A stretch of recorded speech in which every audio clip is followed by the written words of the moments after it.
صحابہ اکرام رضی اللہ تعالیٰ عنہم اجمعین میں بھی اختلاف ہوا، مگر ان کے اختلاف میں آداب تھے، اختلاف کرنے میں آداب تھے، شخصیت پرستی نہیں تھی۔ آج ہم ایک دوسرے سے اختلاف کرتے ہیں تو شخصیت پرستی کو برے باتیں کہتے ہیں۔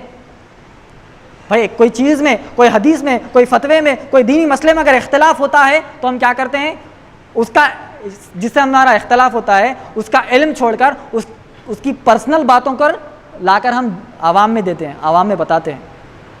جس سے اختلاف ہوا اس کا علم چھوڑ دیے، ارے بھائی کس پوائنٹ پر، کس چیز پر وہ اختلاف کرتا ہے وہ بات کو تو سمجھے، نہیں اس چیز کو چھوڑ کر اس کی پرسنل پوری زندگی لا کر عوام میں بتائے تھے۔ کیا یہ طریقہ اختلاف کا کیا صحابہ اکرام کا تھا؟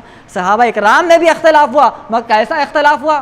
آداب والا اختلاف ہوا، علمی اختلاف ہوا۔ ایک دوسرے کو صحابہ اکرام جو اختلاف کرتے تھے تو علم اپنا سامنے رکھتے تھے، کہتے تھے کہ یہ نبی اکرم صلی اللہ علیہ وسلم کی حدیث ہے۔ جب نبی اکرم صلی اللہ علیہ وسلم کی وفات ہوئی تو انصار اور مہاجرین صحابہ اکرام رضی اللہ تعالیٰ عنہم کے اجمعین صحابہ کہنے لگے تو ہم تو نبی اکرم صلی اللہ علیہ وسلم کو مکہ لے کر چلے جائیں گے، وہ تو ہمارے ہیں۔ انصار صحابہ نے کہا ہم نے تم کو پناہ دی تھی نا، یہ ہمارے یہیں پر ہوں گے۔ کہا ایک صحابی آ کر کہتے ہیں کہ میں نے اللہ کے نبی سے سنا کہ اللہ کے نبی وہیں پر دفن ہوتے ہیں جہاں ان کی وفات ہوتی ہے۔ تو پورے صحابہ اپنی بات کو واپس لے لیے۔ کس کی بات پر؟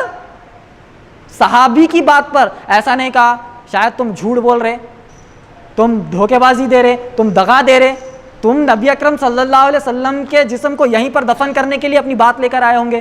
ان کے پاس جھوٹ کا تصور ہی نہیں تھا، اتنے صاف سچے ہمارے صحابہ کرام رضی اللہ تعالیٰ عنہ مجمعین تھے۔ ایک صحابی نے کہا کہ نبی کی یہ حدیث ہے تو پوروں نے اپنی بات کو پیچھے لے لیا اور وہ حدیث پر عمل کرے۔ تو آج ہم دیکھتے ہیں کہ مدینہ میں نبی اکرم صلی اللہ علیہ وسلم کی مزار پائی جاتی ہے کہ نہیں، اس ایک بات پر۔ مگر آج کوئی بھی اختلاف ہوتا ہے تو ہم ایک دوسرے سے لڑنے جھگڑنے فتنے فساد ایک دوسرے کو گالی گلوچ دینے سے چوکتے نہیں۔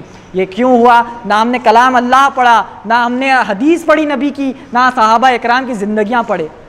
یہ پڑھیں گے سب تو اطاعت اور اتباع ہوگی۔